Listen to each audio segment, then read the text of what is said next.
Bonsoir à tous les WeSeeders. Je suis ravi de vous retrouver pour ce nouveau live startup sur WeSeed. Ce soir, j'ai le plaisir d'accueillir l'ensemble de l'équipe de Lumine.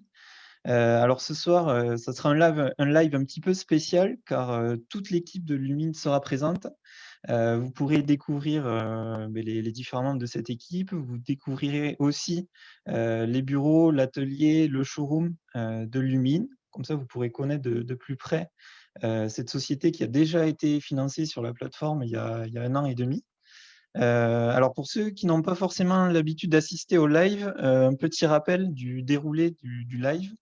Alors là, une fois mon introduction terminée, je passerai la main à Florian, qui partagera une courte vidéo qui permettra d'introduire le live et la présentation de toute l'équipe. Et ensuite, à tour de rôle, vous verrez les différents membres de l'équipe de Lumine présentés. Voilà, donc là, ça sera peut-être un live un petit peu plus vivant que d'habitude. Et ensuite, une fois cette première présentation terminée, on passera à la phase de questions-réponses, dans la session de questions-réponses que beaucoup d'entre vous attendent. Donc à ce titre-là, si jamais vous souhaitez poser votre question, c'est assez simple. En bas de votre écran, vous avez un onglet qui s'appelle Q&R. Donc voilà, il suffit de cliquer dessus, de poser votre question et ensuite de nous la soumettre. Et moi, je m'occuperai de la poser à l'ensemble de l'équipe de Lumine. Voilà, l'introduction est terminée. Je vais passer la main à Florian qui va partager une courte vidéo. Et après, je laisserai François, Laurent, Pierre et tous les autres membres de l'équipe présenter Lumine.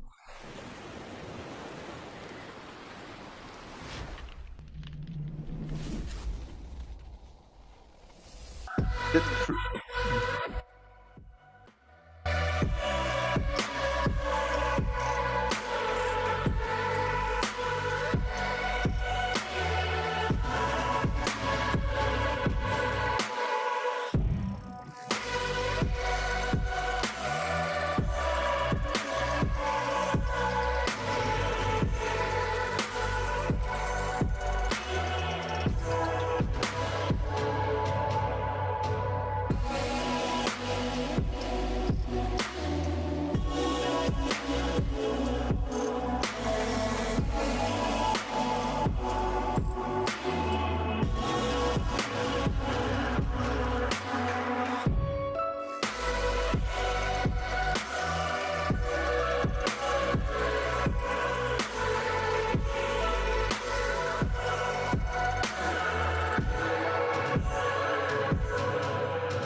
Bonsoir, on peut y aller. bonsoir, bonsoir depuis notre site de production en région sud. Bienvenue chez Lumine, bienvenue chez vous. Alors pourquoi cette deuxième levée de fonds chez WeSeed? Finalement, cette deuxième levée de fonds est tout simplement le continuum de la première levée, une première levée qui s'est très bien passée avec 800 WeSeeders. On devait faire 300 000, on avait bouclé à près de 600 000. Et donc, on s'est donné rendez-vous avec WeSeed pour une deuxième levée de fonds. Peut-être demain avant une troisième levée de manière plus conséquente et faire un effet de levier pour les WeSeeders qui nous auront fait confiance la première fois et la deuxième fois. Donc, nous tenons à remercier ces investisseurs de la première et les premiers de la seconde. Alors, ce live sera un peu moins académique que le précédent webinaire technique que nous avons fait. Nous allons mettre surtout l'accent sur l'équipe, ses membres, sur notre production, notre site de production, notre fonctionnement, nos technologies, notre R&D. On va aussi mettre en avant les enjeux de cette deuxième levée de fonds, essentiellement un recrutement avec une focale commerciale, puisqu'on a de l'expérience, on a un marché porteur, on a des produits. Maintenant, il faut une présence sur le terrain, ce que nous n'avons pas encore assez, et d'où l'intérêt de cette deuxième levée de fonds. Thibaut, qui est un historique de la maison, ingénieur des mines, devenu ingénieur commercial R&D, va vous parler de sa future aventure en VIE. Avant de vous présenter notre gamme à l'échelle 1 dans notre showroom, quelques 30 secondes de chiffres, mais on parlera de chiffres plutôt dans la deuxième partie, dans la deuxième demi-heure, pendant les questions-réponses. Donc, les premiers chiffres, c'est faire un rappel sur le fait que Lumine, dans le portefeuille WICID actuellement, est une des sociétés qui permet de faire une défiscalisation hier, moins 25% sur l'exercice fiscal et les revenus 2020. Donc, c'est un point principal de notre attrait pour les investisseurs. Et concernant les chiffres, on les évoquera de manière un peu plus académique pendant la question-réponse. Donc, le live commence, on va dire, officiellement maintenant. Et je vous invite donc à parcourir notre showroom. Donc, le premier modèle, le modèle classique. Alors, de jour, vous le verriez un peu mieux, mais vous ne verriez pas qu'il marche. Donc, ce modèle classique a deux options. Il a une option caméra. Et normalement, Florian, qui est notre responsable caméra, a dû mettre un incruste dans le live. Donc, vous devez me voir par le biais de la caméra. Et Laurent, qui me filme, va montrer la façade du bâtiment avec l'enseigne Lumine qui est en fait rétroprojectée. C'est-à-dire que grâce à Lumine, avec un modèle comme celui-là, vous pouvez éclairer, vous pouvez vidéo protéger et vous pouvez mettre une enseigne lumineuse. Voilà, ça c'est le modèle classique avec pas mal d'options. Ce serait un peu notre best-seller. À côté, un modèle classique un peu plus économique qui a une vertu, gagner des marchés. Il a moins de prétentions, mais il a ses vertus. Je poursuis avec le modèle historique de la société Lumine qui nous fait une différenciation par rapport à nos confrères. Alors, on ne voit pas qu'il est solaire puisque le mât solaire est sur le chapeau. D'ailleurs, si vous allez sur notre site internet, Pierre, qui a fait le site internet, d'ailleurs, je profite de le remercier, montre avec des angles comme quoi il y a bien un panneau solaire. Et c'est un modèle, si on veut le mettre au nord de Lyon, il faut un détecteur de mouvement parce que l'efficience de la captation n'est pas optimale. Je poursuis sur la droite. Notre dernier nouveau-né, c'est le modèle hexagone. Pourquoi hexagone? C'est que nous avons sur le mât 6 faces de photovoltaïque qui permet en gros d'avoir au sommet un modèle 4 pentes, un modèle traditionnel. Donc ça permet d'avoir à la fois la modernité, le côté développement durable du solaire et le côté traditionnel. Moi, personnellement, ce serait mon préféré de la gamme Lumine. Il y en a pour tout le monde. Je poursuis avec le modèle HCPL. C'est un modèle pas low cost, mais on va dire entrée de gamme. Et ce modèle-là, je ne sais pas si vous le voyez, il y a une petite caméra qui est greffée. Et en fait, ce modèle-là, c'est le modèle essentiel, c'est-à-dire c'est notre entrée de gamme pour le système de caméra. On poursuit avec le modèle Sprite, qui a une vertu, c'est d'avoir les panneaux sur le mât. Donc, c'est plutôt un modèle qui est destiné un peu plus au nord de la France, voire au nord de l'Europe, pour capter les rayons de soleil hivernaux. Vous savez, le soleil d'Austerlitz, le 2 décembre, c'est là où le soleil est rasant. Et donc, c'est là qu'on capte les rayons de soleil. Le dernier modèle, le modèle Flex, c'est un modèle qui est hybride, à la fois solaire. Vous ne voyez pas les capteurs solaires, mais pareil, sur le site internet, vous pouvez avoir un complément d'information. Donc, il est à la fois solaire et raccordé au réseau. Nous avons eu un award avec ce modèle au CES il y a un an de cela. Et si vous pouvez voir en dessous du foyer lumineux, il y a des capteurs. Et donc, c'est un modèle où on montre la technologie Lumine, où on peut faire des capteurs de pollution, des capteurs de pollen, bref, tous les capteurs possibles et imaginables. C'est un petit peu l'équivalent pour un smartphone, un modèle où il n'y a pas que la première fonction d'éclairer, mais d'autres technologies embarquées. Et c'est par ce biais-là que nous avons eu le label du ministère de l'Environnement, le label Green Tech Verte, qui s'appelle désormais Green Tech Innovation. Avec Laurent, on va rentrer vers l'intérieur pour que Pierre prenne le relais et vous montre l'atelier de production. Et par cela, on balaye notre gamme de bornes qui n'a pas vocation à éclairer, mais pour baliser. Et notre nouveauté, c'est le dernier modèle, le modèle Emera, qui est excellent d'un point de vue technique et qui, d'un point de vue esthétique, me plaît particulièrement. Moi, personnellement, quand je dois en faire la promotion des bornes, c'est surtout ce modèle-là que je mets en avant. Donc, Laurent, je t'invite à rentrer. Et normalement, si la technologie fonctionne bien, c'est Pierre qui doit prendre le relais en direct. Est-ce que ça fonctionne bien? Bonsoir à tous les WICIDers. Alors, bienvenue dans l'atelier de production de chez Lumine. Ici, on assemble, on teste, on programme on colise et on expédie tous les lampadaires solaires et les systèmes d'alimentation autonome. Avant toute chose, je suis Pierre, voilà, le responsable, et ça fait 2 ans que je suis chez Lumine. Et pour m'épauler, mon assistant Hugo, Hugo qui a fait toute son alternance avec nous et qui a rejoint officiellement il y a quelques mois l'équipe de Lumine. Un petit mot, Hugo, pour les Wiciders. Salut les décideurs, j'espère que ce live va vous plaire. Alors, on va faire un rapide tour d'horizon de la production. Par exemple, Hugo est en train de finaliser une commande de Flex, donc la technologie hybride de Lumine, solaire et réseau. Donc, par exemple, ici, on a 20 Flex qui vont partir du côté de Toulouse pour une copro, pour du relamping de cette copro. Alors, venez avec moi. Ici, le modèle phare, François parlait du panneau solaire sur le frisbee. Un frisbee démonté, vous voyez à quoi ça ressemble du dessus, donc on ne voit pas le panneau solaire. Des petites nouveautés qui vont arriver en 2021. On élargit la gamme des lanternes, les goûts, les couleurs. Ça varie selon les communes, les projets. Donc des modèles design en fonderie d'aluminium qui vont venir étoffer la gamme Lumine. François vous en parlait, le modèle hexagonal ici qui est en test encore. On y greffe différentes lanternes pour voir la captation. Ici vous avez un combiné de panneaux solaires hexagonal plus frisbee dessus. Donc on a 160 watts de panneaux solaires. Donc voilà, Lumine test en été, en hiver, pour que tout soit le plus optimum possible.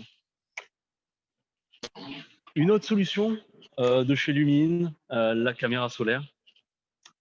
Ici, par exemple, donc un mât qui va être installé vendredi sur un chantier. Alors, c'est pour un acteur du BTP de par chez nous qui, il y a quelques jours de ça, a eu un vol sur son chantier. Il nous a demandé si on avait une solution non raccordée réseau qui pouvait se greffer à un endroit et surtout qui était totalement éphémère. Lumine répond par oui, on a. Comment mettre en place un système qui va durer 2 mois? C'est la solution de la vis amphora. Alors la vis amphora, rapidement, c'est ça. C'est une vis qui se plante dans le sol. Donc pour un mât de 4 mètres, on a 3 vis qui se plantent dans le sol. Un système de platine qui se greffe sur les vis et vous mettez votre mât ensuite dessus. Ça évite le béton, ça évite le temps de séchage et on peut faire quelque chose de totalement éphémère, c'est-à-dire que ça peut rester 2 mois à un endroit, puis on peut le bouger à un autre endroit, etc., etc. Je vais repasser la main au bureau. Merci beaucoup. Bon live à vous tous et à très bientôt, je l'espère. Merci Pierre. Je pense que la technique a pris le relais. Merci beaucoup Pierre. Donc on va se diriger désormais vers le bureau back-office, le bureau d'études, bref, le bureau où il y a Florian, où il y a Thibaut, où il y a Hugo. En période de Covid, il y a du télétravail. Pour l'occasion, aujourd'hui, on s'est un peu tous rassemblés avec les masques Lumine. À toi, Florian. Merci François. Bonjour à tous, donc moi c'est Florian. J'ai rejoint l'équipe Lumine en début d'année. Je suis là en back-office de notre réseau commercial. C'est-à-dire que je suis là pour accompagner en soutien technique nos différents partenaires, les conseiller également sur leurs projets et les orienter sur le meilleur produit qu'il peut y avoir. Je vais donc m'occuper de réaliser les différentes études d'éclairement dans les cas d'un dossier d'éclairage afin de vérifier que les normes minimum demandées pour l'éclairage vont être correctement respectées. Je vais également m'occuper des études de potentiel solaire sur les différents projets de sites isolés et ainsi de suite. Je vais effectuer les gros chiffrages. Je vais accompagner nos partenaires sur notre équipe sur des chiffrages qui vont être un peu gros, tels que les appels d'offres, tout ça, ou sur les projets qui vont un peu sortir de l'ordinaire. Donc voilà, mon but, c'est vraiment d'être en soutien technique, en back-office de l'ensemble de notre équipe, de l'ensemble de notre réseau. Je vais donner la parole à mon collègue Thibaut, qui s'apprête à partir pour son aventure au Mexique. Bonjour à toutes et à tous. Donc, je suis Thibaut de Lumine, un des premiers salariés. J'ai intégré Lumine en 2015 en tant que stagiaire, puis j'ai évolué en CDD, CDI, puis désormais cadre. Et donc, j'ai pu voir un peu l'évolution de la société. Et j'avais un profil à la base plutôt recherche et développement. Puis j'ai migré un peu vers le technico-commercial et désormais vers l'accompagnement de nos projets à l'export en tant que responsable export. Donc, j'accompagne aussi bien au niveau technique que commercial nos partenaires dans les DOM-TOM, au Moyen-Orient, en Afrique, au Maghreb et très prochainement en Amérique dans le cadre d'un contrat VIE, donc pour développer la partie export sur la zone Amérique. Nous allons ouvrir un bureau Lumine au sein de l'ambassade de France à Mexico, en partenariat avec Business France, avec l'IMED, avec la région Sud, pour développer et accélérer nos démarches et nos phases de prospection en Amérique latine et au Mexique et aux États-Unis. Donc la première levée nous a permis justement de renforcer notre équipe technico-commerciale avec des recrues et la formation comme Florian. Donc c'est moi qui suis un peu le binôme avec Florian sur tout l'aspect bureau d'études. Donc on accompagne nos partenaires au niveau technique. Et cette seconde levée, on va accélérer surtout au niveau commercial, donc avec le recrutement de nos commerciaux en France sur le terrain pour avoir des remontées vraiment sur le terrain des projets et trouver de nouveaux partenaires aussi à l'international. Donc c'est la raison du développement au Mexique, trouver des partenaires locaux pour déployer nos produits et je resterai en accompagnement de nos différents partenaires à travers le monde. Et d'ailleurs, le réseau WeSeed nous permet aussi d'avoir des remontées en tant que WeSeeder. Vous pouvez aussi devenir des ambassadeurs de la marque, pas seulement en France, mais aussi à l'étranger. Donc, on a souvent des retours de WeSeeder à travers le monde. Donc, n'hésitez pas à nous faire des retours sur des projets via votre réseau privé, professionnel, pour qu'on puisse étoffer notre réseau de partenaires et remporter de nouveaux marchés à l'étranger. Donc ça, c'est le premier point de développement de la seconde levée. Et ça va aussi nous permettre de finaliser et de mettre sur le marché notre solution de lampadaire intelligent en phase toujours de recherche et développement avec Guillaume, ingénieur des mines. Je vais laisser Guillaume reprendre la main du coup sur la partie lampadaire connecté. Merci. Ouais. À bientôt. Ouais, merci Thibaut. Du coup, bonsoir. Vous m'entendez? Ouais, tout est bon. Du coup, oui, bonsoir. Comme l'a dit Thibaut, moi, je suis Guillaume. Je viens également de l'école des mines de Saint-Étienne et je viens juste d'arriver cette année à Lumine pour m'occuper de la recherche et du développement. Du coup, actuellement, chez Lumine, on s'occupe de la prochaine grande avancée sur le marché du lampadaire solaire. Ça va être le lampadaire solaire connecté, puisqu'il offre deux avantages. Déjà pour la maintenance. Là, actuellement, si vous voulez savoir si votre lampadaire fonctionne, il faut aller sur place, alors qu'avec un lampadaire connecté, vous pouvez le faire à distance et n'importe quand. Et également, on peut utiliser le surplus d'énergie de nos lampadaires pour ajouter des capteurs et ainsi créer des réseaux de données. Et c'est super intéressant pour des communes, par exemple, qui veulent mesurer leur taux de pollution ou d'autres constantes. Et ça, c'est une chose qui est de plus en plus conseillée par le gouvernement. Donc, actuellement, on a une première solution de lampadaires connectés. Donc là, ici, on a un concentrateur qui va récupérer les données des contrôleurs et qui va nous renvoyer les données. Et on peut également contrôler notre parc de lampadaires avec cet appareil. On a le même appareil, mais plus spécialisé pour les caméras. Et on est actuellement en train de développer la nouvelle génération ici avec ce boîtier. Et du coup, sur cette nouvelle génération, on ajoute des nouvelles fonctionnalités qui vont faire que le lampadaire solaire connecté va devenir indispensable, avec par exemple des alertes lorsqu'on détecte une défaillance sur le parc de lampadaires ou ce genre de choses. Voilà.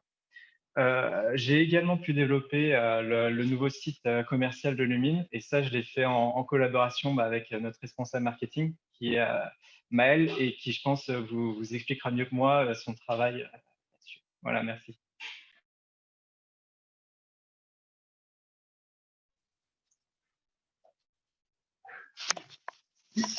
Bonsoir à tous, pardon. Alternante en première année de marketing digital. J'ai rejoint l'équipe en même temps que cette deuxième levée de fonds, le 1er octobre 2020. Voilà, j'occupe, donc, comme vous l'a dit Guillaume, le poste de responsable marketing, plus particulièrement l'aspect du coup digital. L'objectif principal pour moi, ça va être d'accroître la visibilité et la notoriété de Lumine via principalement pour nous plutôt LinkedIn. Le but par la suite, ça va être de mettre une réelle stratégie marketing en place qui va nous permettre d'être plus performants et qui va venir soutenir la stratégie commerciale pour développer les ventes et donc ce qui va accroître notre chiffre d'affaires. Et je m'occupe également de la partie communication externe avec la création, l'envoi de campagnes d'emailing par exemple, mais aussi de la création de supports pour les commerciaux. Et donc, je vais donner la parole à Guylaine, qui est responsable du secteur sud-est. Merci. Alors, bonjour, Guylaine a priori n'a pas pu se connecter en direct de Marseille, donc je vais faire la suite. Donc, je suis ravi de vous accueillir au sein de l'équipe Lumine, parce que vous en faites partie aujourd'hui. Alors, Lumine, comme vous le voyez, c'est une société innovante. Innovante à travers donc un triptyque qui est capté, stocké et restitué. À travers ça, on a développé en fait une gamme complète de produits, une gamme donc qui est à la fois 100% autonome, mais aussi hybride, qui se connecte sur le réseau électrique et sur le solaire. À travers ça, on peut proposer de la lumière, de la vidéoprotection et on peut même proposer de la recharge de véhicules électriques. Aujourd'hui, on a fait un live un peu différent puisqu'on vous a montré ce qui est essentiel chez nous et le plus gros investissement que nous avons fait. Nous l'avons fait sur l'humain. L'humain, alors une partie de l'humain est pour innover, pour avoir des produits encore meilleurs, qui répondent toujours aux besoins du terrain et qui sont issus des remontées qu'on a du terrain. L'objectif de Lumine, c'est de proposer un produit adéquat directement sur le terrain et aux bons besoins. Donc aujourd'hui, je suis très fier parce que déjà, comme vous l'avez vu, toute l'équipe est plus à l'aise que moi devant une caméra et ça, j'en suis fier. Puisque en effet, l'objectif de Lumine, c'est de développer donc l'humain pour l'innovation, mais aussi l'humain pour commercialiser. Puisque demain, on a un savoir-faire. Le problème, c'est qu'on ne savait pas comment le faire savoir. Aujourd'hui, on a renforcé, grâce à la première levée de fonds, notre savoir-faire. On sait qu'aujourd'hui, on a un avantage concurrentiel que Pierre vous a décrit, mais ce que je suis le plus fier, c'est l'équipe.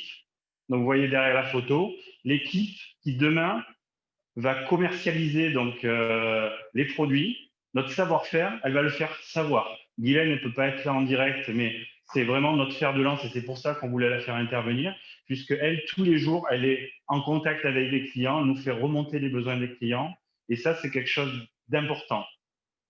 L'équipe commerciale, elle va s'étoffer avec des distributeurs, mais ce qui est important, c'est que l'équipe tout entière aujourd'hui, en cette période un peu difficile, elle est soudée et elle est prête à conquérir les marchés en France, mais aussi avec Export, avec Thibaut qui est là depuis le début. Donc, je vais vous proposer de rejoindre justement une partie de l'équipe pour répondre aux questions-réponses. Et je pense qu'on va apporter peut-être un petit brin de réponse, des petits éléments de réponse, même si on sait que c'est difficile d'expliquer en une demi-heure ce qu'est Lumine, puisque Lumine, c'est 5 années de R&D, 6000 points lumineux, et donc tout ça, c'est ce qui fait Lumine. Donc, on va passer, et je vais inviter Thibaut à me rejoindre, et François aussi, et on va passer aux questions-réponses. Merci François. Je me permets d'intervenir. Je crois que Guylaine a pu se connecter. Je ne sais pas si vous m'entendez, Guylaine.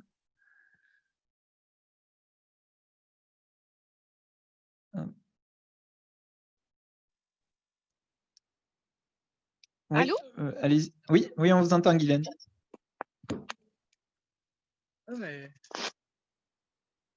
Vous pouvez y aller du coup. Oui, mais il n'y a pas d'image. Vous m'entendez? Est-ce que vous me voyez? Non, on ne voit pas, il faut activer la vidéo. Hop, c'est bon. Ah ouais, mais attends, c'est moi qui suis en train de filmer. Pardon. Il n'y a rien à voir, moi, dans le film. Pardon. C'est bon, Guylaine, on vous voit, vous pouvez y aller. Oui. Oui, il faut qu'il fasse comme ça. C'est les joies du direct. Donc, vous voyez pourquoi on a besoin de Maël qui va former, j'ai pas parlé de ça, mais la digitalisation, Lumine y est en plein dedans. Et c'est vrai que digitaliser, c'est acheter des outils. Donc, on a acheté tout ce qu'il fallait en outils, mais derrière, il y a le facteur humain. Et le facteur humain, Maël, elle est là pour former tout le monde à ce nouveau monde des technologies. Et Guylaine, je te laisse la parole. Bonsoir, désolée pour cette petite connexion. Voilà, écoutez, moi je suis ravie de vous accueillir ici à Marseille sur le Yacht Club de la Pointe Rouge. Donc moi je suis responsable commercial Grand Sud et nationalement pour des grands comptes comme notamment les syndicats d'électrification et d'autres encore. Donc je ne sais pas si vous voyez bien, est-ce que la lumière est bonne? Est-ce que vous me voyez bien? Oui, oui, très bien. Bon, d'accord. Donc, je suis heureuse de vous recevoir ici sur ce grand projet que nous avons eu, ce chantier que nous avons installé donc, en ce début d'année. Un projet et un chantier que nous avons eu je dirais dans la même configuration que celui de l'éco-campus donc de Sainte-Tulle dans les Alpes de Haute-Provence. Voilà, donc ici, nous avons installé 12 candélabres double crosse. Donc de notre modèle Parky. Vous voyez, donc on a un éclairage vraiment satisfaisant. C'est un éclairage qui fonctionne donc avec détecteur de présence, avec des mâts donc d'une hauteur de 6 mètres et une hauteur de luminosité à 5,50 mètres. Voilà, donc moi je suis ravie de participer à cette deuxième levée de fonds. Qui, j'espère, nous permettra d'élargir notre stratégie commerciale, et notamment dans le Nord et bien d'autres au-delà. Voilà. Donc, pardon, avec ce problème de connexion, je suis perdue. Je suis partagée, donc moi, je souhaiterais donc partager mes compétences, donc bien sûr, avec d'autres collaborateurs.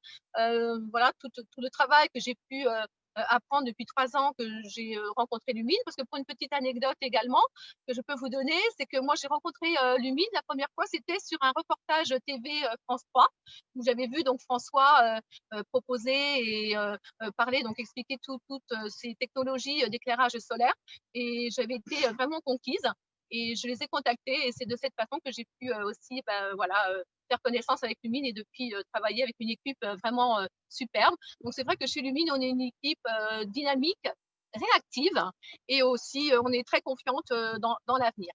Donc voilà, je vous remercie. Désolée pour ce problème de connexion encore. Et ici, Marseille, je vous dis à vous, à l'Oriole du Comtat. À bientôt. Merci, merci Guylaine. On va passer à la phase de questions-réponses. Alors, attendez, hop, ok. Donc, pour cette phase de questions-réponses, on a François, Thibault et Laurent qui sont présents. Alors, avant de vous poser les premières questions, un petit rappel, si jamais vous voulez poser votre question, c'est en bas de votre écran dans la partie QR. Donc, vous cliquez dessus, vous tapez votre question et ensuite vous la soumettez. Alors, on a beaucoup de questions déjà en attente. Alors, avant de passer à la première question, juste un petit commentaire de Christophe qui dit « Bravo pour le live, les nouveaux locaux sont magnifiques ». Voilà. D'ailleurs, vous avez changé de locaux il n'y a pas si longtemps que ça. C'est ça, François, Laurent? Alors oui, en effet, comme vous avez expliqué peut-être la dernière fois, donc moi je suis propriétaire et on a créé un écoparc à Maligé. Donc on a diversifié nos locaux en créant une autre agence à Loriol pour des questions de logistique et on conserve à Maligé tout ce qui est R&D, énergie, puisque oui, j'ai pas parlé du futur, mais c'est vrai que dans le futur, on aura une division on le voit déjà sur le site internet en fait, on a une division qui va être orientée vers les énergies photovoltaïques et une division vers l'éclairage. Donc, on a gardé toute la R&D et une partie des personnes pour l'énergie photovoltaïque. On compte accélérer ça. Donc, aujourd'hui, on a des nouveaux locaux de production pour l'éclairage et nos anciens locaux pour la partie énergie. Ok. Ok. On va commencer avec la première question de Marie. Je vous la lis. Comment est sécurisé l'entrepôt et quelle est la valeur du stock courant qui y est entreposé? Alors, Marie, pour information, donc on stocke beaucoup d'or. Ça, c'est notre stock courant, stockage d'or. Sinon, on a aussi du matériel d'électronique. Donc, la sécurisation, on l'a fait par des caméras. Donc, caméras avec détection d'humanoïdes, donc c'est caméras PTZ. On est en train de développer au niveau de la sécurité donc des caméras thermiques aussi. Et je ne sais pas si Pierre vous l'a montré, mais on a une petite pièce sécurisée totalement au niveau incendie, puisque vous savez que le lithium est quelque chose qui est quand même assez dangereux et assez instable. Et ça, on a expliqué notre choix de la technologie plomb par rapport au lithium. On a une salle qui est totalement sécurisée où on a des extincteurs automatiques, on a tout un système de coupe-feu. Et après, au niveau des intrusions, on est sur des caméras avec détection, des alarmes aussi. On est pas mal. Au niveau du stock, alors j'ai pas les chiffres aujourd'hui. Je pourrais vous dire peut-être des bêtises. J'attends l'inventaire du 31-12 pour vous répondre. Mais on a un stock, oui, qu'il faut sécuriser plus pour l'incendie que l'intrusion, parce que quand même, on a des pièces qui sont assez lourdes. Donc, voilà. Ok, merci Laurent. On va continuer avec une question de Manuel. Bonjour, dans le catalogue, y a-t-il des lampadaires mobiles? Je laisse Thibaut répondre. Allez, une chacune. Donc oui, on a des lampadaires mobiles, typiquement même les modèles qu'on met sur salon. À chaque fois qu'on fait un salon, on va mettre un lampadaire juste un jour fonctionnel sur le stand. Donc c'est des solutions nous qu'on est aussi à même de proposer pour des événements éphémères, typiquement pour les fêtes de fin d'année, parfois pour des petites communes qui veulent éclairer le marché de Noël ou pour la fête du 14 juillet. Donc on a effectivement des modèles comme le modèle Frisbee, en gros des petits modèles où on a les batteries dans le mât. Donc et on peut les mettre sur des plaques de fixation ou des fondations à vis, donc sans avoir à faire de béton. Et on a un lampadaire fonctionnel. En moins d'une heure, on peut installer un lampadaire sans faire de fondation. Du coup, j'en ai profité pour regarder un peu, puisqu'on a une belle fenêtre qui donne sur le showroom. On a justement des plaques pour des événements, c'est des mâts pédagogiques. Donc, on peut utiliser ces systèmes-là, ou sinon, le système le plus simple est la vis de fondation. La vis de fondation permet à la fois d'avoir quelque chose de temporaire et de sécurisé. Ok. Alors, on va continuer avec une question. Alors là, plutôt sur le chiffre d'affaires. Une question d'Hervé. Bravo pour ce live. Où en êtes-vous quant à votre chiffre d'affaires 2020 versus les prévisions que vous aviez faites? Donc, c'était aux alentours de 650 000 euros.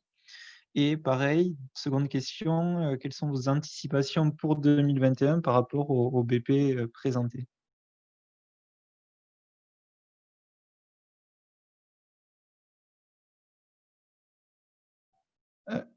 Laurent, je te laisse activer le micro. Pardon, autant pour moi. Comme on expliquait tout à l'heure, c'est vrai que l'année 2020, justement, était une année de transition. Le Covid est passé par là et ça nous a obligés à se digitaliser, à faire les formations, à former tout notre personnel, comme Guylaine, par exemple, qu'on a formé sur les logiciels de gestion afin qu'elle puisse faire rapidement ses devis. Donc, l'année 2020, on en a profité un petit peu pour faire une année de transition. On s'est dit, c'est l'année où on doit améliorer notre force commerciale. C'est notre année où on doit améliorer nos produits, puisque 2020 nous a quand même pas mal coupé les ailes, puisque Thibaut devait partir en juin au Mexique. Donc, l'année 2020, c'était on va faire le même chiffre d'affaires que l'année d'avant. Aujourd'hui, on a dépassé les 500 000 euros au 15 novembre. On espère que décembre est toujours un bon chiffre, surtout à l'export.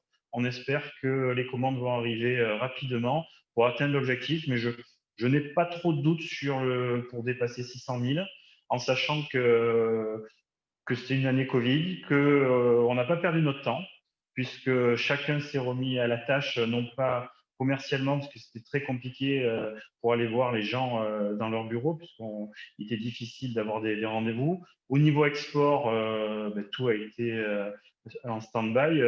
Thibaut attend son visa pour décembre, pour partir justement en 2021. Le vaccin a l'air d'arriver. Donc, je pense qu'on est prêt pour 2021. On est dans les starting blocks. On devrait finir l'année correctement, en tout cas conformément à ce qu'on a mis dans le prévisionnel. Maintenant, 2021 est une année qui va amener plein de choses. Ce qui est sûr, c'est que nous ne sommes pas dans des produits qui sont périssables. Donc, du coup, ce qui n'est pas vendu en 2020 devrait peut-être l'être en 2021. Deuxième chose aussi au niveau national, c'est qu'il y avait une année d'élection. Donc, des élections qui ont été plutôt compliquées au niveau des maires. Mais les nouveaux maires, les nouvelles équipes sont là. J'espère que les budgets 2020, votés en 2020 pour 2021, auront une part, en tout cas pour la transition énergétique. C'est ce qui est le cas pour l'État, puisque un tiers du plan de relance est à destination de la transition énergétique. Donc 2020 devrait être un bon starting block pour 2022-2023. En tout cas, ce qui est sûr, on a une équipe aujourd'hui qui est prête. C'est une équipe donc, qui était start-up et qui va devenir une équipe entreprise industrielle. Et ça c'est pas facile. Le Covid, finalement, nous a permis de ne pas brûler les étapes. Aujourd'hui, je pense que vous l'avez ressenti, j'espère, en tout cas moi je le sens tous les jours, l'équipe, elle est formée, elle est performante. Maëlle nous a rejoint il y a quelques mois et très rapidement, elle a su se mettre au moule parce qu'on a mis en place des outils digitaux, des tutoriels internes, des vidéos. On a essayé aussi d'apporter le maximum de vidéos pour former au plus vite les commerciaux qu'on va recruter. Donc je pense qu'on est prêt. Il ne faut pas non plus dire que le Covid ne nous a pas touchés. La première fois, on a eu un petit moment pour réfléchir.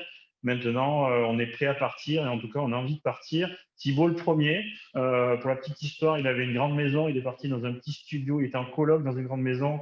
Il est parti dans un petit studio étant donné qu'il devait partir au Mexique au 1er juin. Il a passé tout son Covid dans le studio. Donc, je crois que c'est le premier qui est prêt à aller concrétiser des marchés à l'étranger. Et ce qui est sûr, c'est que ce qu'on ne peut pas faire en physique, en présentiel, on le fait en digital. Et ça, je pense que c'est la force de Lumine. On est très, très présent maintenant sur les réseaux. Ok, merci Laurent. Du coup, dans votre réponse, tu as répondu à une autre question de Marie, qui était la suivante. Comment êtes-vous affecté par la crise sanitaire en termes de business? Donc, on ne va pas y revenir dessus. Sachant qu'il y a beaucoup d'autres questions en attente. Ensuite, j'avais une question de Christophe qui est dans le prolongement des questions précédentes. Quel est le carnet de commandes et répartition collectivité locale versus secteur privé? Et je crois que j'avais une autre question qui était un peu similaire, une question de Manuel. Quelle est la part du chiffre d'affaires entre appels d'offres publics et projets privés?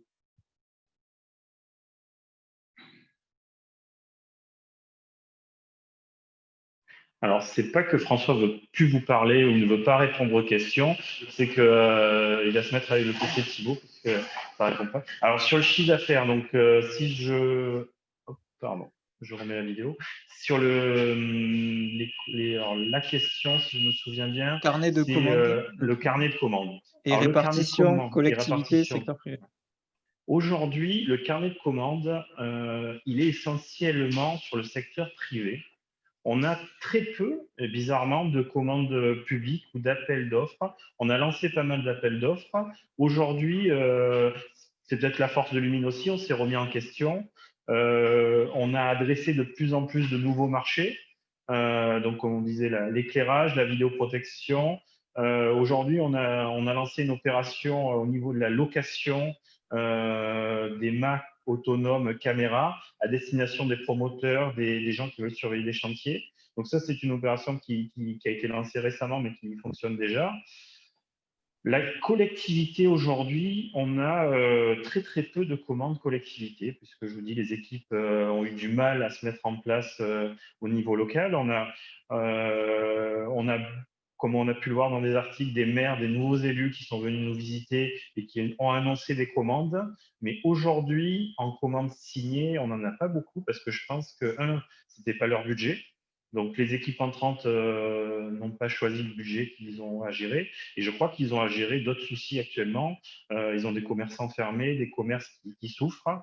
Donc, je pense qu'on sera plutôt bien lotis en début d'année 2021.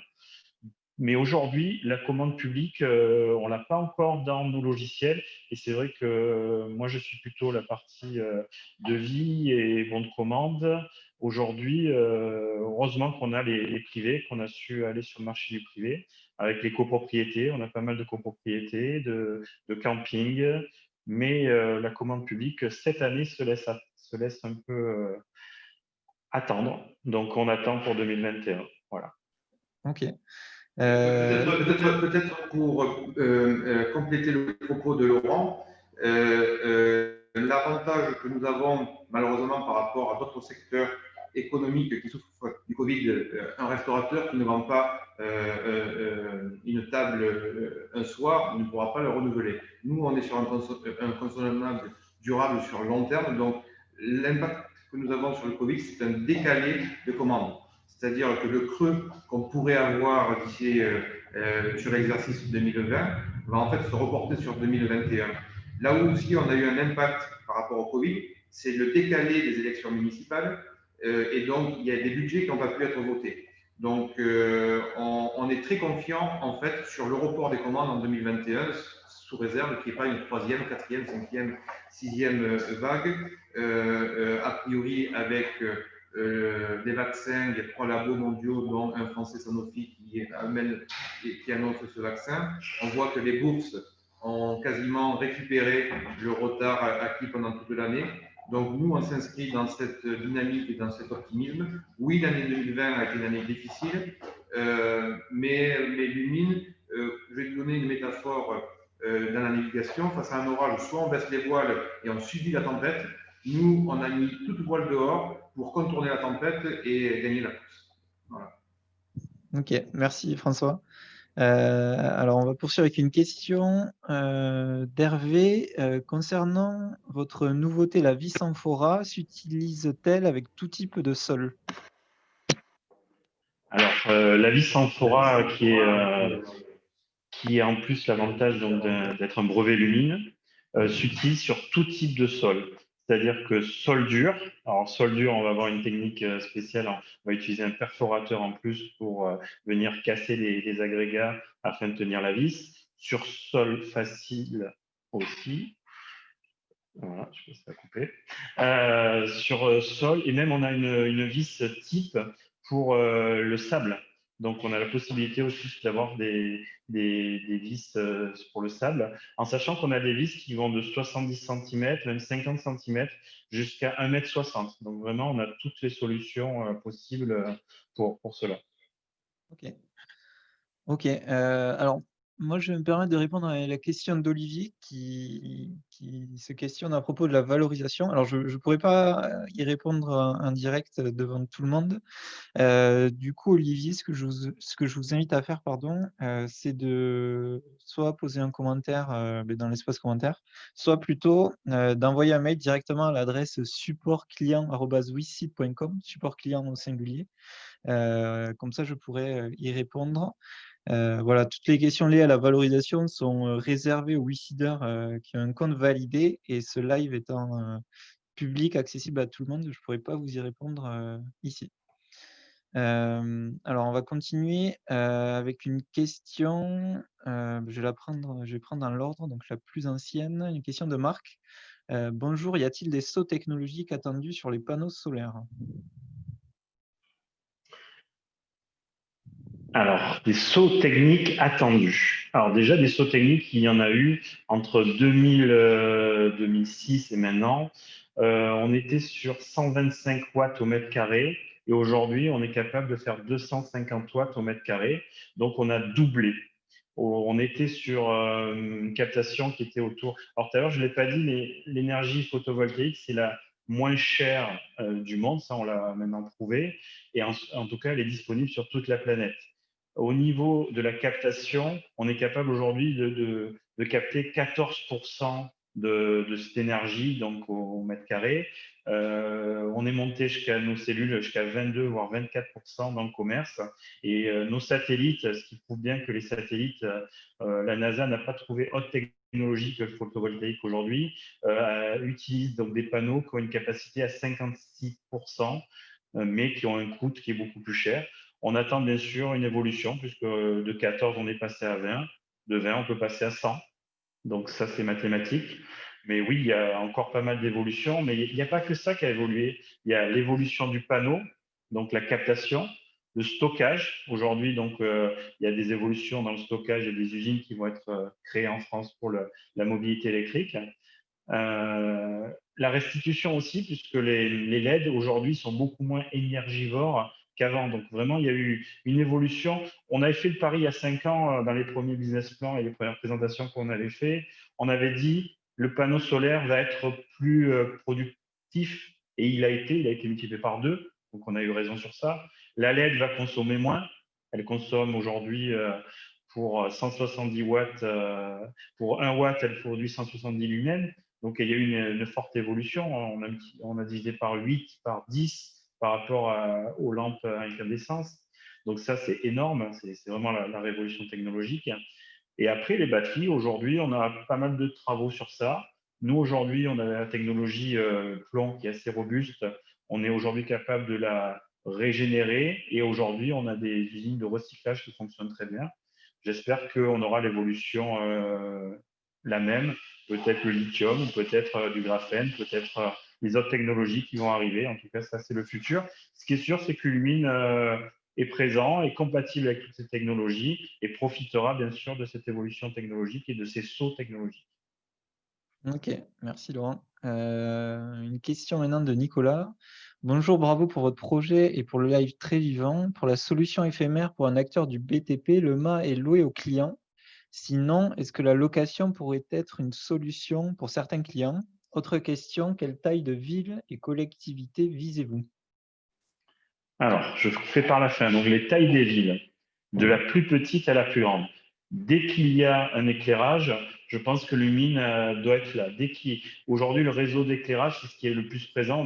On est tous à proximité d'un éclairage public. Et ce maillage, il est aussi bien dans la ruralité que pour la Smart City. Donc, on n'a pas de limite de taille. Et la première question était sur la location. Donc, la location pour les événementiels, le BTP. Alors ça, c'est quelque chose qui est un peu issu de nos conversations avec les WICIDers. Les WICIDers aiment bien avoir des investissements avec du récurrent, et ça, c'est ce qui manquait un petit peu à Lumine.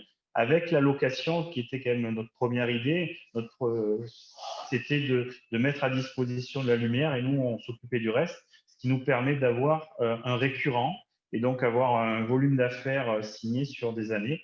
Donc oui, on fait la location et on va de plus en plus le faire pour justement avoir un récurrent. Et nous, on va maîtriser tout l'aspect technologique. Et c'est nous qui allons choisir la technologie la plus durable pour que justement ça soit rentable financièrement. Donc l'approche, elle est à la fois technique, mais elle est aussi économique. Lumine s'est toujours placé dans une situation du client. Quel est pour le client l'appareil, le produit le plus rentable dans la durée? Et si c'est Lumine qui gère, qui fait la gestion de ces outils, elle a tout intérêt à mettre le produit de meilleure qualité. Ok, ok. Ensuite, une question d'Arnaud. Bonjour, quelle est la concurrence et quel est l'avantage majeur et différenciant de vos produits? Ensuite, on a une question liée de Marc. Comment vous démarquez-vous par rapport à des grands noms de l'éclairage qui vont eux aussi aller sur ces solutions? Alors, pour la concurrence, comme je le dis, c'est l'ignorance. La concurrence, c'est les fausses idées qu'on a sur le solaire. Aujourd'hui, nos concurrents, ce n'est pas les autres sociétés innovantes. On a la chance en France d'avoir pas mal de confrères qui innovent.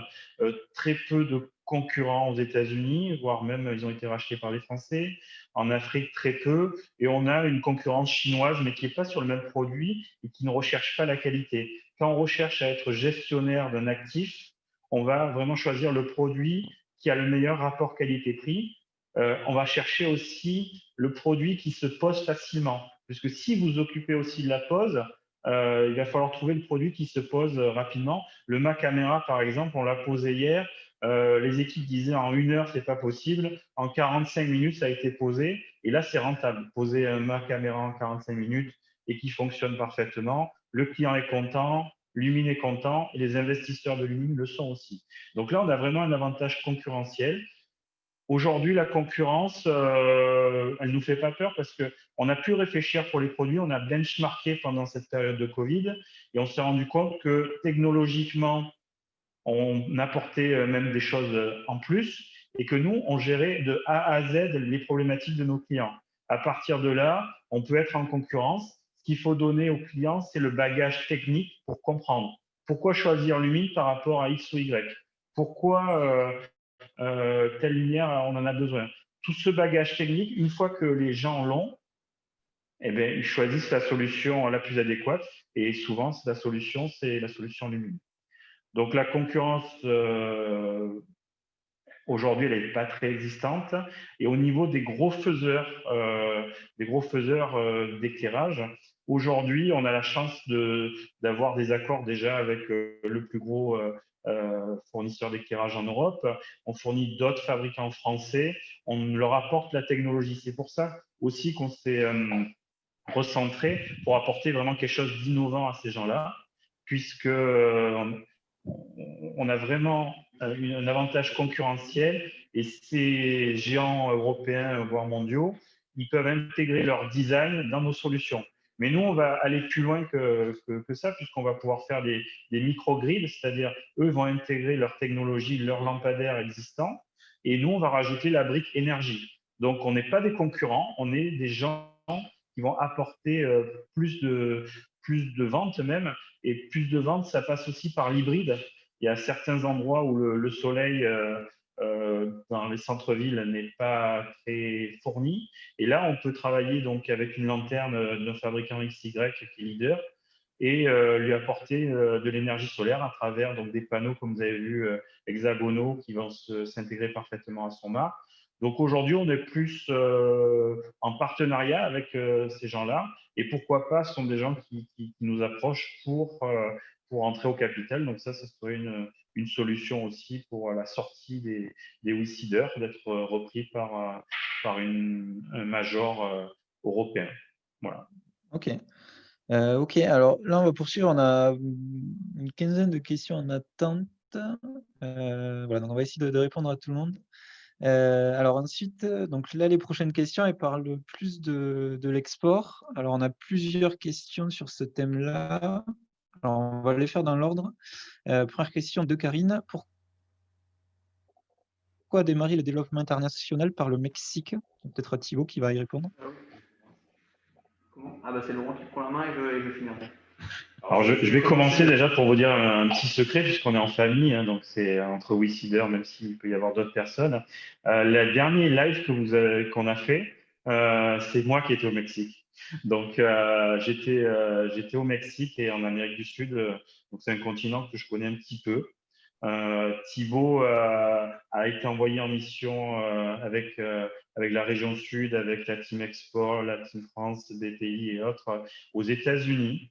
Et c'est vrai qu'on s'est rendu compte que le Mexique, c'était une porte d'entrée pour l'Amérique du Sud, mais aussi une porte d'entrée pour le Canada, les Dom-Tom qu'on connaît déjà très bien, et pour les États-Unis.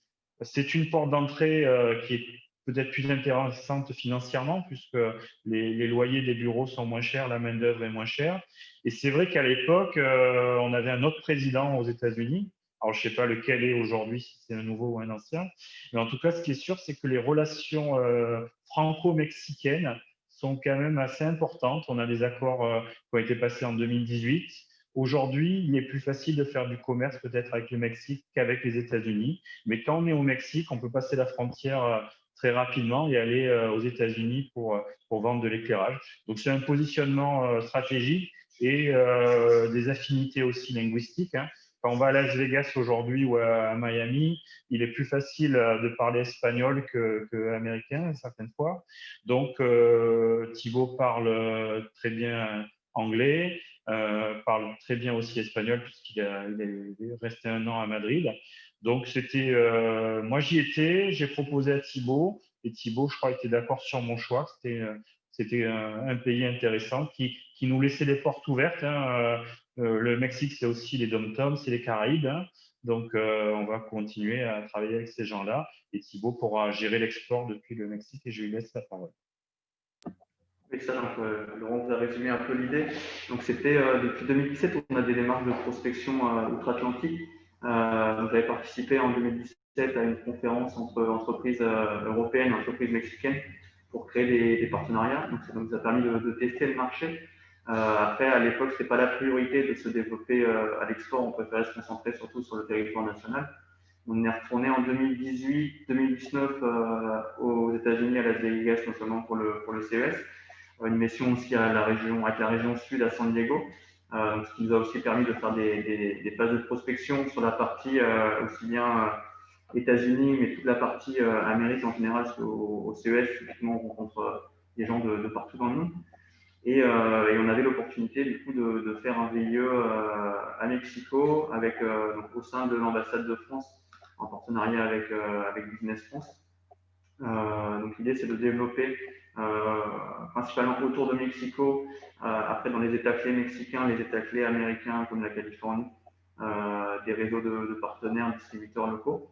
Il y avait aussi des facilités d'implantation au Mexique par rapport aux États-Unis avec un budget moindre. On a des coûts par exemple d'avocats, de création d'entités locales qui sont plus intéressants. Et un pays aussi plus ensoleillé, donc plus compétitif pour la technologie solaire, et qui laisse aussi des portes d'entrée vers l'Amérique latine. Au niveau positionnement géographique, on est un peu on est très bien placé pour faire du commerce entre les États-Unis, l'Amérique latine et les Dom-Tom. Ok, on va poursuivre sur cette thématique avec une question de Stéphane. Quels sont les marchés géographiques prioritaires à développer? Et je vous laisserai répondre, après j'enchaînerai avec d'autres questions sur ce thème-là aussi. Donc je reprends la main. Donc il y aura le territoire national à travers nos commerciaux comme Guylaine, le recrutement de nouveaux commerciaux, à travers notre réseau de partenaires locaux aussi dans différentes régions en France. Les Dom-Tom à travers nos réseaux de partenaires locaux. Donc dès qu'on s'éloigne trop de notre zone géographique, on s'appuie sur des partenaires locaux qui vont gérer l'installation, la maintenance et tout le suivi des dossiers. Et nous, on est en support vraiment pour les accompagner. Donc ça, c'est sur la partie vraiment française, et de développer aussi donc, la partie Amérique, Mexique, comme on l'a évoqué. Et après, on a la partie Moyen-Orient, Afrique de l'Ouest qui se développe pas mal, qui booste pas mal en ce moment. Donc on a des partenaires au Qatar, au Bénin, en Côte d'Ivoire. Et dans les Dom-Tom, on a envoyé le mois dernier pour Tahiti, on a récemment et on a souvent des demandes aussi pour l'île de la Réunion. Ok.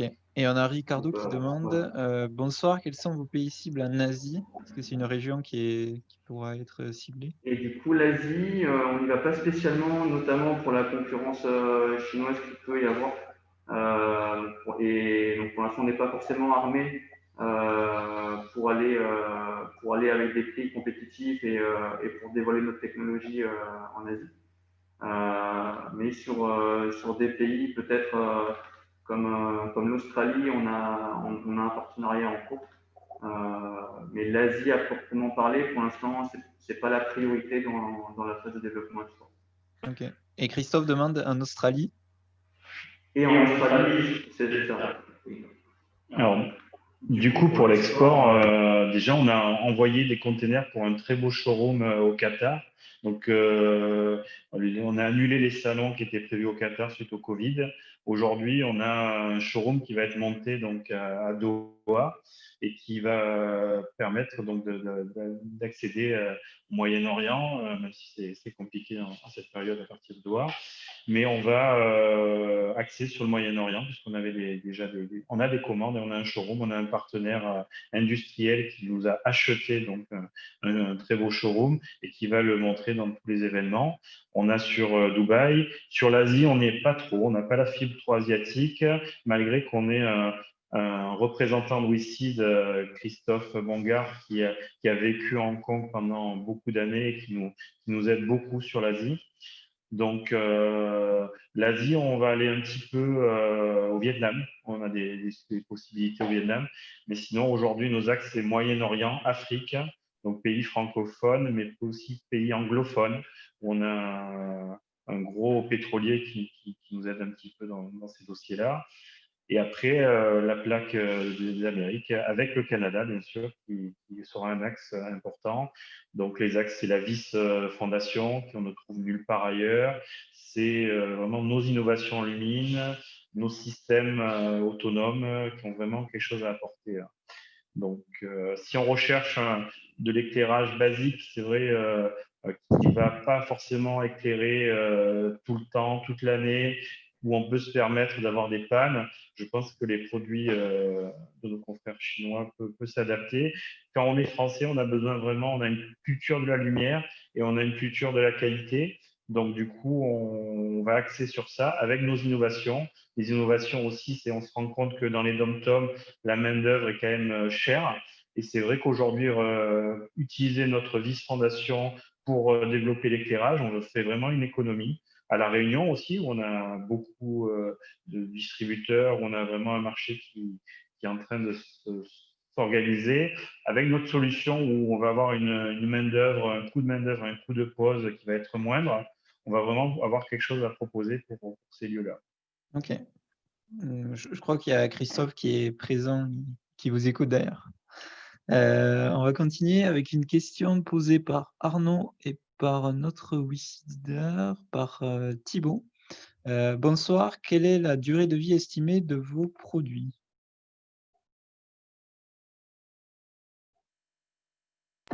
Donc Thibaut, c'est Thibaut qui va répondre.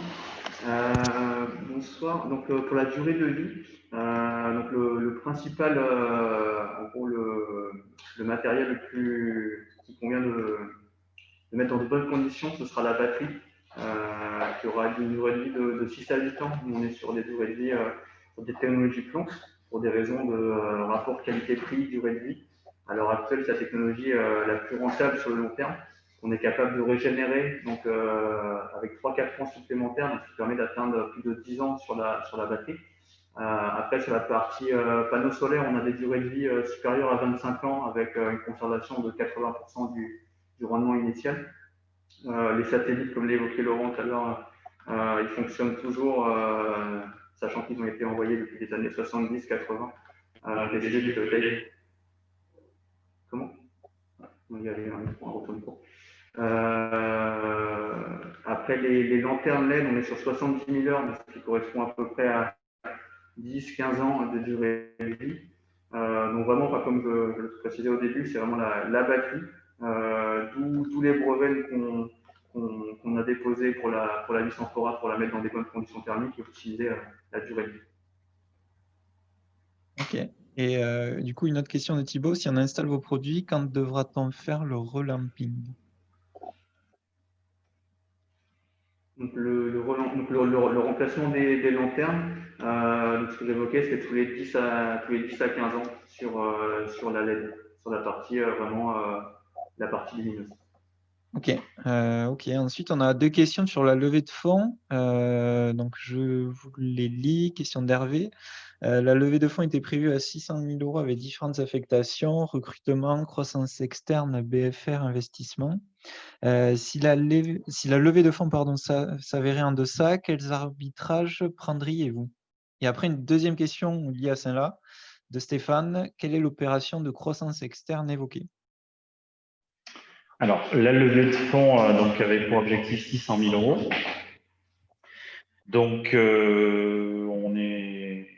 on pense y arriver déjà. partir gagnant. Et si on n'y arrivait pas, sur quoi on va diminuer? Alors déjà, chez Lumine, on a l'habitude de toujours avoir une deuxième solution. Donc, si WeSeed, on n'arrivait pas à 600 000 euros, on a aujourd'hui, donc on a contacté déjà la BPI qui nous a donné un premier accord pour nous suivre. On a contacté aussi nos banques pour voir s'ils nous suivaient. Donc, nos chargés d'affaires ont répondu par la positive. Donc, on a d'autres sources de financement si on n'arrivait pas à ces 600 000 euros. Après, au niveau du budget, on a donc évoqué une croissance externe. En effet, on est en négociation avancée pour acheter donc un faiseur d'éclairage solaire français qui a été racheté par un grand groupe qui est essentiellement tourné vers le photovoltaïque. Donc, ce grand groupe qui a levé encore 150 millions d'euros récemment a vraiment énormément de travail avec la partie photovoltaïque. Et donc, s'est intéressé à nous pour continuer à reprendre ce flambeau. Ce flambeau qui était essentiellement sur de la R&D, justement sur des technologies qui pourraient très, très bien se marier avec notre vis, des brevets qui sont déposés. Et on est en train de voir pour acheter ce portefeuille-là. Donc, on espère, si on arrive à faire ce levée de fonds, pouvoir faire tous les objectifs prévus financiers. Sinon, on va négocier budget par budget en faisant la même chose pour un peu moins cher, mais aussi bien. Donc, on ne va pas essayer de renier sur les charges, sur les budgets, mais on va faire des arbitrages, c'est sûr, mais on va essayer de faire ce levée de fonds et de boucler l'objectif sur 2021 avec d'autres financements pour pouvoir continuer. En tout cas, l'aspect premier, c'est bien sûr la commercialisation et l'aspect commercial, donc le recrutement de commerciaux. La croissance externe se fera, je l'espère, et puis on négociera au mieux le tarif de rachat pour que ça puisse rentrer dans le nouveau budget. Mais on est positif, on a d'autres pistes et on a des réponses plutôt positives. La levée de fonds se terminera fin décembre, donc déjà, pour profiter de la défiscalisation des 25%, n'hésitez pas, c'est maintenant. Et chez Lumine, on a l'habitude d'être réactif, donc en fonction de ce qui se passera, on pourra vraiment choisir d'autres solutions, mais on a déjà d'autres pistes pour boucler ce budget des levées de fonds. Ok, merci Laurent. François, tu voulais ajouter quelque chose peut-être? Non, avec Laurent, on est raccord sur l'analyse. La première variable d'ajustement, si on n'atteignait pas les objectifs, et comme on est positif pour l'instant, on est dans cette dynamique, mais gérer, c'est prévoir. Donc, je n'ai rien d'autre à compléter avec Laurent. Ce sera peut-être la variable d'ajustement. C'est pour ça qu'on réitère, je dirais, l'appel aux WeSeeders pour que Lumine soit brillant, puissant dans ses propres forces et un effet de levier par cette croissance externe qui pourrait en plus être très complémentaire d'un point de vue technologique et géographique. Ok, merci à tous les deux. Une question maintenant de Pesquet. Vous avez posé 6000 lampadaires. Quel est le retour client sur la qualité, service après-vente? Alors, pour l'instant, donc sur ces 6000 points lumineux, le taux de SAV est mineur. Parfois, lorsqu'il y a des SAV, c'est qu'en amont, des clients ne nous ont pas respecté tous les protocoles qu'on leur a demandé. Je vais vous donner un exemple très précis. Un office HLM en région parisienne, 12 lampadaires Frisbee, 7 côté sud du bâtiment, 5 côté nord du bâtiment, sous des cèdres donc qui ne perdent pas leur feuillage. Donc à Paris, en hiver, au nord du bâtiment de 7 étages, sous un arbre qui ne perd pas ses feuilles, le lampadaire ne pouvait jamais capter le soleil. Donc on a trouvé des solutions. Voilà. Donc d'un point de vue technologique, la force de Lumine, c'est que nous avons aujourd'hui un retour d'expérience de 5 ans qui prolonge une douzaine d'années du fonds de commerce qu'on a racheté au début de notre expérience. Fort de l'ingénierie interne et de notre R&D empirique, chaque année on a progressé et on n'a quasiment pas de SAV. Je vais même anticiper une question. C'est bien beau les batteries, mais est-ce qu'il peut y avoir des vols? Sur l'ensemble des lampadaires que nous avons posés, il y a une commune que je nommerai pas pour amplifier le phénomène. Donc, il y a une personne qui s'amuse à les voler. On a un dossier où il y a du vol de batterie et on a trouvé un palliatif à la chose. Et la vis batterie est un moyen aussi pour éviter le vol qui pourrait paraître une contrainte. Donc, la technologie Lumine est finalement assez basique d'un point de vue solidité. C'est qu'un panneau solaire existe depuis longtemps, nos systèmes de batterie existent depuis longtemps. Là où ça pourrait être un peu plus fragile, c'est l'électronique avec les contrôleurs. On les a éprouvés. Et aujourd'hui, on a une technologie, la fiabilité à 100% n'existe pas, mais on tend vers un asymptote du zéro défaut. Et d'ailleurs, un des points très importants, et je mets un point d'honneur à cela, c'est que quand il y a un problème, et c'est là qu'on fidélise des clients, c'est répondre au problème. Quand tout se passe bien, des fois, on perd le client parce qu'il nous a commandé, ça s'est bien passé, et puis pas de suite. Parfois, lorsqu'il y a eu un petit problème et qu'on a su y résoudre en apportant un service et d'écoute, souvent on fidélise un client. Ça, c'est l'expérience de 20 ans, 25 ans de commerce que je peux apporter à lui. Donc, quand il y a un problème, il faut le régler en profondeur pour fidéliser un client. Ok, merci François. Ensuite, une autre question de Manuel. Quel risque de concurrent avec des produits low cost venus d'Asie, par exemple?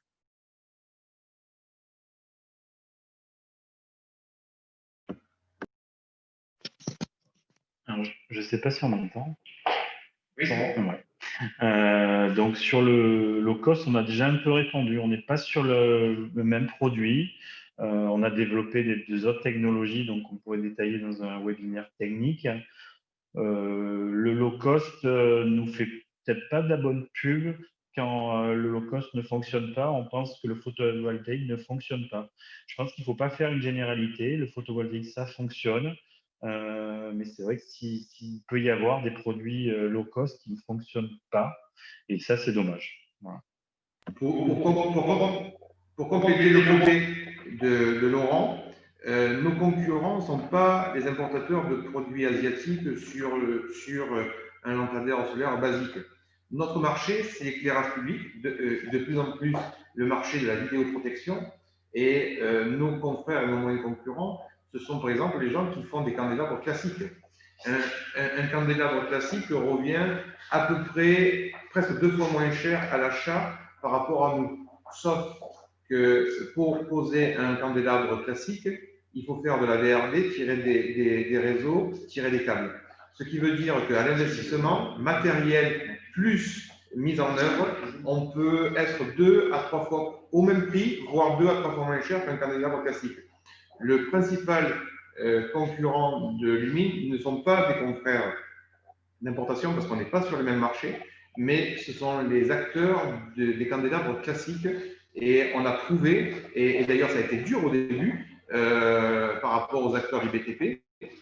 Aujourd'hui, ayant des références dans les vrais donneurs d'ordre, ce sont les syndicats d'électrification. Lors du dernier congrès de la FNCCR, qui est la fédération de tous les syndicats d'électrification, Lumine exposé à côté des majors qui pèsent 10 fois plus que nous. Donc aujourd'hui, s'il n'y avait pas eu le Covid, le 2 décembre prochain, on devait intervenir et animer une table ronde au Sénat. Donc cette table ronde va être décalée à plus tard. Mais Lumine, par ce travail, par ce lobby, par cette connaissance de la décision publique française, qu'on peut dupliquer aussi dans d'autres pays, on a un vrai avantage concurrentiel. Voilà. Je vois que Pierre nous amène un objet. Ah, ce sera pour plus tard. Donc, je n'en dirai pas plus. Mais voilà. Donc, notre grosse valeur ajoutée dans notre connaissance des marchés. Ok. Et d'ailleurs, il y a Christophe qui ajoute un commentaire. Les Chinois ne maîtrisent pas le besoin client. Et donc ça, on a compris, notamment avec les propos de Laurent, que c'était au cœur de votre valeur ajoutée. Voilà. Lorsque j'ai indiqué, je crois, dans les nombreuses questions-réponses, et d'ailleurs, j'invite WeSeeder présent ce soir et dans les lecteurs du replay en fin de semaine, la valeur ajoutée de Lumine, c'est grâce à des acteurs comme Thibaut, Pierre, Laurent, qui impulse souvent la R&D en interne, c'est notre connaissance de tous ces maillages, de tous ces maillons techniques qui font que la chaîne qui constitue ce maillon est très complexe, mais surtout, par nos historiques avec Laurent, c'est qu'on a une très bonne connaissance du maillage de la décision publique. C'est pour ça que lorsqu'on a lancé Lumine, pour être connu et reconnu, on a montré patte blanche dans tous les donneurs d'ordre. Donc, je ne vais pas égrener tous nos labels, mais du régional, le label CEDRE RSE de la région Sud, en passant par le label Green Tech Innovation, ministère de l'Environnement, jusqu'à Solar Impulse au niveau international, Lumine maîtrise tous ces acteurs-là. Et c'est pour ça aussi qu'on fait cette deuxième levée de fonds, c'est qu'on a le savoir-faire, et par contre, là où on pêche, il faut le reconnaître, on pêche dans le faire savoir. Et le faire savoir, c'est le service commercial. Et c'est pour ça. Et un commercial à court terme coûte de l'argent, donc c'est un investissement. Et Lumine sur nos fonds propres à l'instant T n'a pas assez les reins solides, et c'est pour ça qu'on fait cette deuxième levée de fonds. Pour avoir cet effet de levier, en gros, on a un vrai savoir-faire, mais on ne le fait pas encore assez savoir. Guylaine, vous avez vu son intervention, est hyper dynamique, mais Guylaine, il faut plusieurs personnes comme Guylaine au sein de Lumine, avec nos partenaires commerciaux. Okay. Merci François. Alors, on a dépassé l'heure de live habituelle, mais on va quand même répondre aux 5-6 questions qui sont en cours. Du coup, je vous propose de répondre assez brièvement à ces questions-là, pour pas que le live dure trop longtemps. Alors, on commence tout de suite avec une question de Nicolas. Bonsoir, réalisez-vous des ventes à travers un réseau de distribution?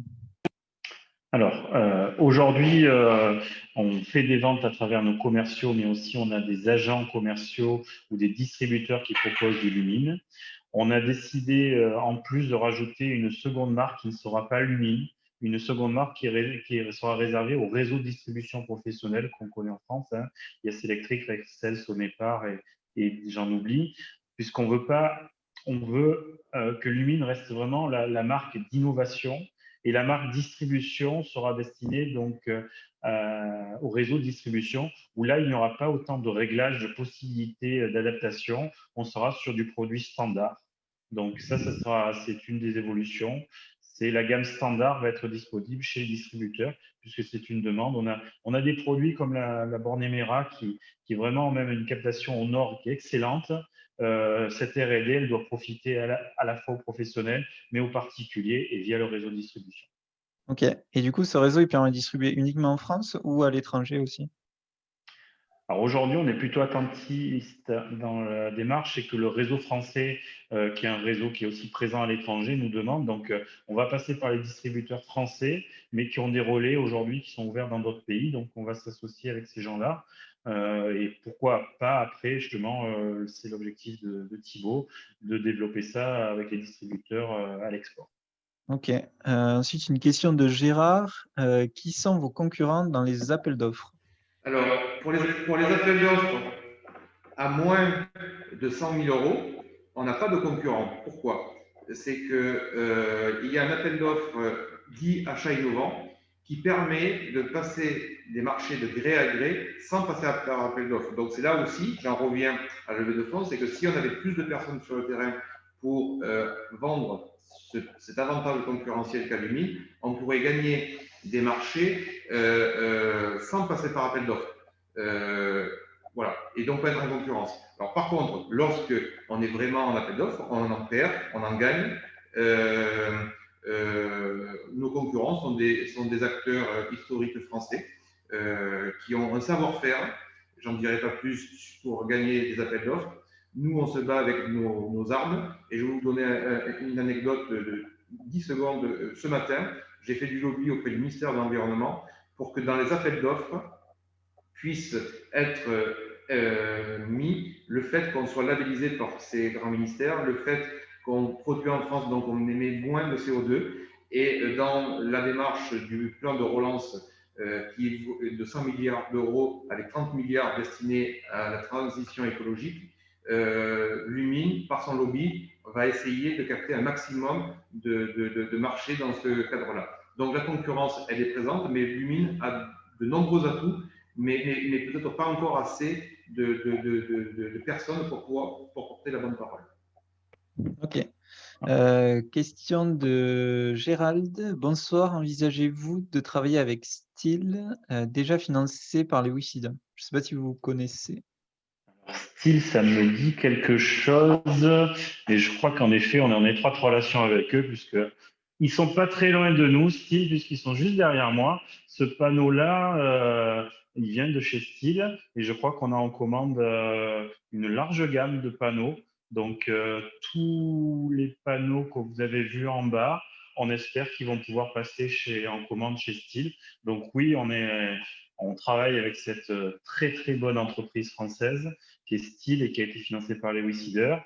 On attend vraiment la commande avec impatience pour les nouveaux produits et on vous parlera de ça dans les nouveautés. Mais je pense que oui, quand vous parliez d'amélioration des produits, augmentation des qualités des panneaux, Style a vraiment des choses à proposer et on sera ravis de travailler avec eux. Et on travaille déjà avec eux. Ok, super.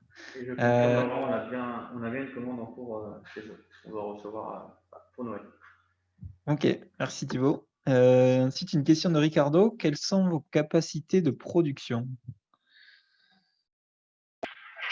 Alors, on a montré aujourd'hui qu'on avait une équipe.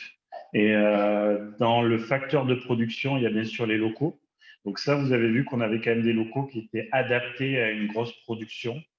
Donc aujourd'hui, je dirais qu'on n'a pas tellement de limites de production, puisqu'on a le facteur humain qui est là et des gens comme Thibaut, François, Florian, que vous avez vu dans le bureau, sont tout à fait capables techniquement d'aller aider les équipes en bas, personnellement aussi.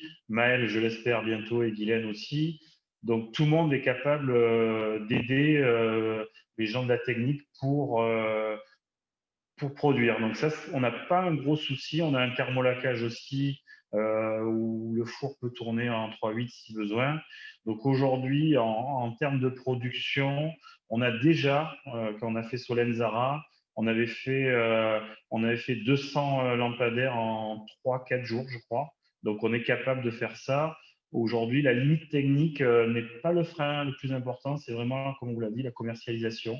Donc, s'il y avait 1000 commandes par semaine à faire, ne vous inquiétez pas. On a des pistes peut-être au Mexique, si on passe à 10 000. Peut-être que Thibaut du Mexique pourra nous produire des mâts. On est en train de travailler au niveau des frais douaniers sur ça pour avoir peut-être des solutions autres qu'en Europe. Donc, Thibaut pourrait nous aider de l'autre côté de l'Atlantique. Voilà. Ok. Ok, ensuite une question à laquelle je vais répondre, question d'Hervé. L'investisseur WeSeed bénéficie-t-il ensuite d'informations privilégiées sur l'évolution de la société? Alors Hervé, si vous investissez sur WeSeed dans Lumine, chaque trimestre, vous aurez accès au reporting trimestriel qui sera fait par l'équipe dirigeante de Lumine.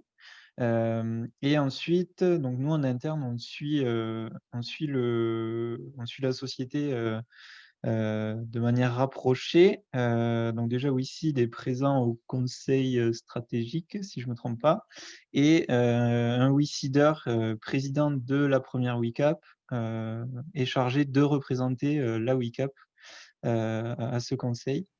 Donc ça permet de faire le lien entre les WeSeeders actionnaires et voilà. Donc Christophe, qui est le représentant WeSeed, assiste à ce live.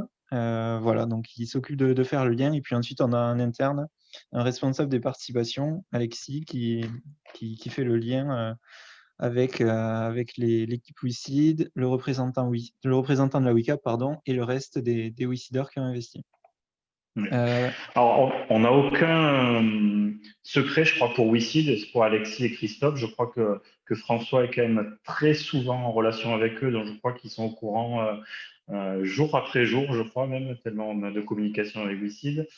Mais c'est vrai que dans les reportings, ce qui me gêne un peu toujours, c'est on est là aussi pour garantir votre investissement. Et il est vrai que sur Internet, on est toujours un petit peu gêné de donner beaucoup d'informations et surtout des informations secrètes secrète ou technologique, puisqu'on est là pour garantir que les WeSeeders font un bon investissement. Si tous les jours, on envoie sur Internet nos secrets, nos commandes, je pense que nos concurrents se feraient un malin plaisir à récupérer nos marchés ou à récupérer nos innovations.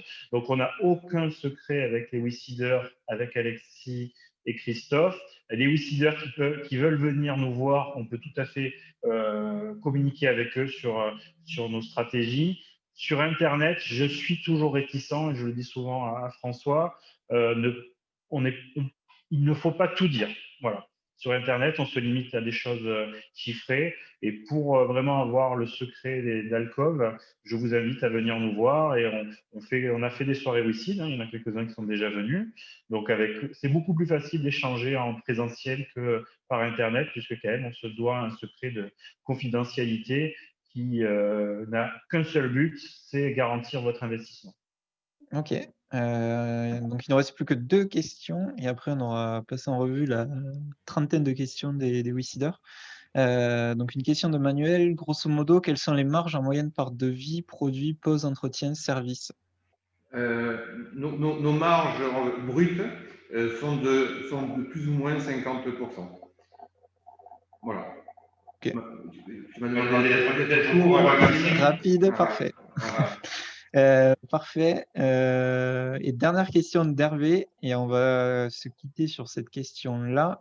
Force commerciale, combien de recrutements prévus? Alors, en tant que gérant, j'ai une fibre commerciale, donc le premier des commerciaux qui va être recruté, c'est moi-même, en me libérant du temps avec une secrétaire administrative. Premier point. Et on a dans le viseur rapidement 2 commerciaux pour diviser la France en 3 tiers. Vilaine a un gros tiers aujourd'hui. Et il faudrait qu'on ait un commercial basé à Toulouse pour le grand sud-ouest qui irait aux confins de la Bretagne, oui, un grand sud-ouest, et quelqu'un qui, à partir de Paris, rayonnerait sur la France, la rive droite de la Loire. Voilà. Après, on a parlé beaucoup d'humain, on y croit beaucoup avec François, avec toute l'équipe, mais c'est vrai qu'aujourd'hui, l'humain laisse un petit peu la place à la digitalisation. Donc, aujourd'hui, nos recrutements de commerciaux, ça va être la digitalisation, ça va être démultiplier nos commerciaux. Et c'est vrai qu'avec l'outil aujourd'hui développé par l'informatique, un commercial peut être à Mexico, peut être dans plein d'autres destinations en même temps. Donc, on va accélérer sur l'outil aussi informatique et sur les tutoriels YouTube ou autres pour justement qu'on ait des commerciaux 24/24 qui vont travailler, qui vont compléter l'équipe commerciale, c'est la force de vente. Mais une bonne force de vente, il faut avoir des bons produits déjà, des bons outils et digitaliser tout ça à travers des formations pour que très rapidement, ils soient aptes à porter la bonne parole de Lumine sur le terrain. Mais on compte, oui, recruter des forces vives très rapidement et 7, 8, 9, 10 rapidement. Ok. Ben voilà, vous avez réussi le pari de répondre à toutes les questions. Je ne sais pas si vous avez un dernier mot pour les WeSeeders, Thibaut, François, Laurent. Et après, je reprendrai la main juste pour terminer le live. En conclusion, un grand merci pour les WeSeeders de la première levée, de ceux qui ont déjà pris position pour la deuxième levée. La fin de notre levée, c'est le 13 décembre. Si vous voulez avoir une réduction de 25% sur vos revenus 2020, vous avez en gros un petit mois, après ce sera trop tard. Donc, on vous donne rendez-vous par nos questions-réponses. Donc, on respecte quand même les distances sociales avec les masques Lumine, vous voyez, on fait de la promotion. Et un grand merci, Maxime, et à l'ensemble de l'équipe, Stéphanie, Alexis, pour votre accompagnement. Un grand merci à vous. Ok, super. Ben, merci à tout le monde. Merci Maël, Guylaine, Thibaut, Hugo, Pierre, François, Guillaume, Laurent et Florian. J'ai oublié personne? Et si les prochaines recrues qui vont arriver, les prochaines recrues qui vont arriver dans les prochains mois. Merci aux WeSeeders présents en direct pour ce live. Si jamais certaines sont arrivées en retard, le replay sera disponible normalement dès demain sur la page WeSeed de Lumine. Voilà, donc ceux qui aura le replay, voilà, si vous avez la moindre question, n'hésitez pas à la poser dans l'espace commentaire. François et Laurent y répondront, voilà, toute l'équipe y répondra rapidement et avec plaisir, comme elle le fait depuis le début. Et voilà, et sinon, on se retrouve prochainement pour un nouveau live startup sur WeSeed. Merci. Merci. Au revoir.